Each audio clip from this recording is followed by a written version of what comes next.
Vamos falar de economia agora. O ano eleitoral deve trazer 742 bilhões de reais em estímulos à economia brasileira. E para falar sobre esse assunto, vamos conversar com o economista Gabriel Barros, da ARX Investimentos. Gabriel, bom dia, bem-vindo aqui à TMC.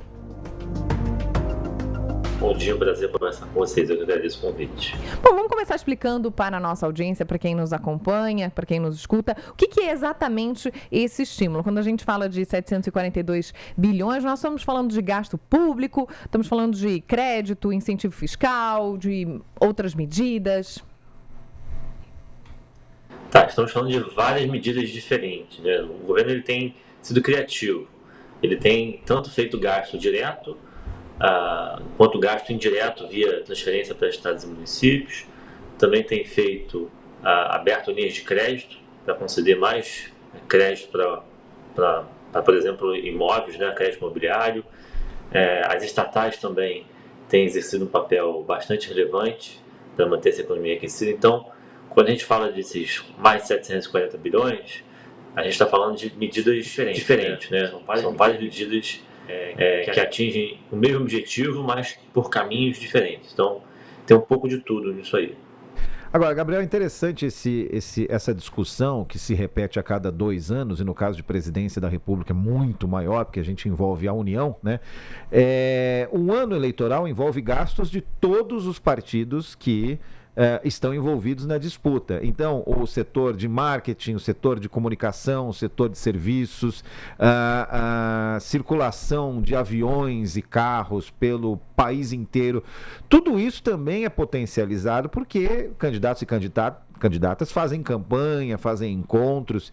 Isso também podemos dizer assim, é mensurável? Sim. A gente tentou fazer essa conta, levando em consideração o que é extraordinário, né? Porque tem alguns gastos que o governo sempre faz, né? Toda eleição o governo sempre faz, digamos assim, para rodar a máquina, né? A máquina precisa de um determinado nível de gasto para rodar. Para evitar essa dupla contagem, digamos assim, a gente pegou realmente o que é discricionário, que a gente chama, né? Que é o governo fazendo um esforço para gastar mais do que o comum, né? Mais do que seria o habitual. E aí, esses mais de 740 bilhões são mais de 5% do PIB, né? É muito recurso. E só para dar uma ideia do tamanho, quando a gente compara com as últimas 2 eleições, né, tanto no governo Bolsonaro quanto lá na Dilma, por exemplo, na média da Dilma e do Bolsonaro, o gasto foi de 2,5% do PIB. É bom a gente ter essa métrica como percentual do PIB, porque ela é uma métrica relativa, dá um pouco da dimensão do que a gente está falando. Então, na média da Dilma e do Bolsonaro, o gasto foi de 2,5% do PIB. A Dilma gastou 3,5% do PIB, o Bolsonaro 1,5%. A Dilma gastou muito mais que o Bolsonaro. O que esse governo atual está gastando, no Lula 3, é de mais de 5% do PIB. Então, é muito mais do que a Dilma gastou, né? E mais que o dobro do que a média entre a Dilma e o Bolsonaro. Então, é só para dar uma ideia do tamanho, né, do gigantismo do gasto que a gente está falando. É muito dinheiro, né? Tem BNDES, tem dinheiro para o setor imobiliário, tem consignado privado, tem isenção de IR, tem dinheiro de estado e município, tem dinheiro de estatal, tem linha de crédito. Então, realmente, o governo ele abriu a caixa de ferramentas para manter essa sensação de bem-estar, na minha avaliação, artificialmente elevada até a eleição. Aí, Gabriel, só vou reforçar essa pergunta, porque é uma dúvida, simplificando assim, do outro lado. Por exemplo, vamos pegar um exemplo concreto aqui. O PL, que não é governo, é oposição, para fazer campanha, ele movimenta dinheiro. Obviamente, ele tem o dinheiro partidário, fundo partidário, tem uma lei eleitoral por trás disso, mas vai buscar, vai mexer na economia, né? Seja por questões de logística, seja por questões de estrutura. O PSDB, né? De certa forma e não é governo, mas também vai ter seus gastos.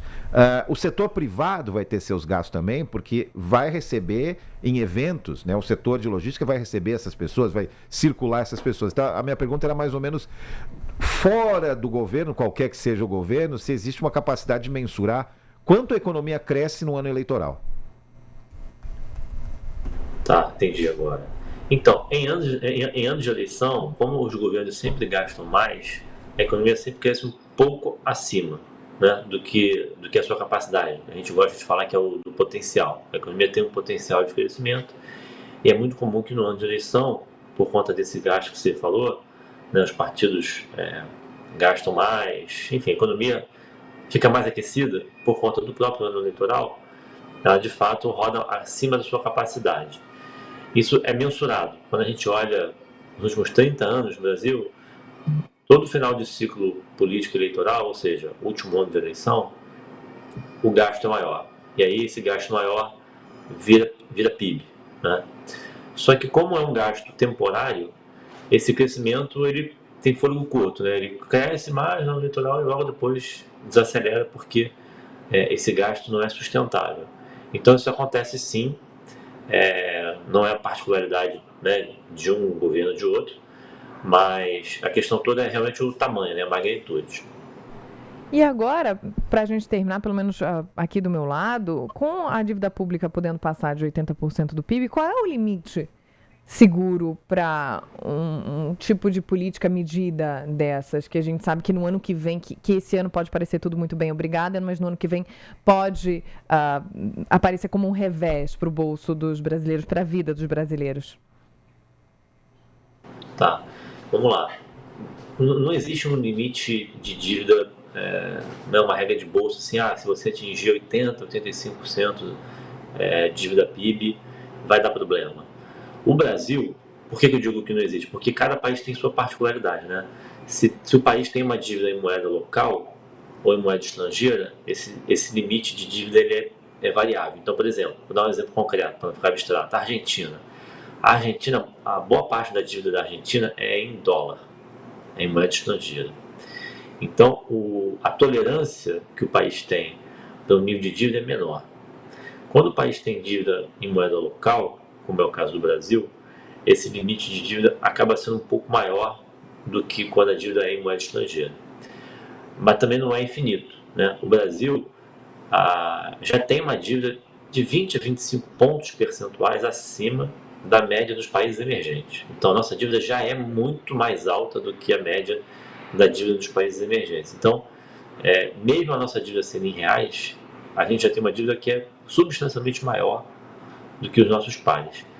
Além disso, a gente tem um déficit, o déficit de verdade, não o déficit do orçamento, o déficit de verdade está rodando em torno de 1% do PIB. A gente, para estabilizar a dívida, a gente vai precisar fazer um superávit de pelo menos uns 3% do PIB.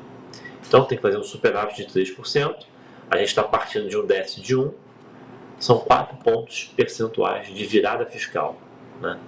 Quanto é que dá isso em reais, né, em dinheiros?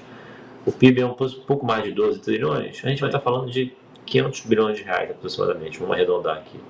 Esse é o tamanho do ajuste fiscal que o Brasil precisa fazer para que a dívida estabilize, não é para cair a dívida não, é só para a dívida parar de subir. E é por isso que tem que cortar despesa, né? Por isso que boa parte desses estímulos que o governo está dando cria um problema para 27, porque em 27 vai ter muita coisa para corrigir, isso queima capital político de qualquer governo, né?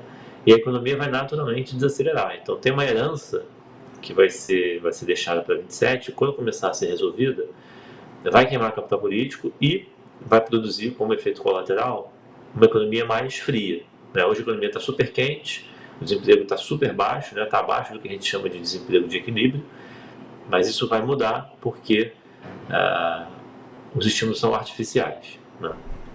Nós ouvimos aqui na TMC o economista-chefe da Arx Investimentos, Gabriel Barros. Foi muito importante essa explicação para a gente saber não só o que acontece agora, mas o que acontece depois. Gabriel, muito obrigado pelas palavras aqui e até uma próxima vez. Bom dia. Eu que agradeço a oportunidade. Até a próxima. Bom dia.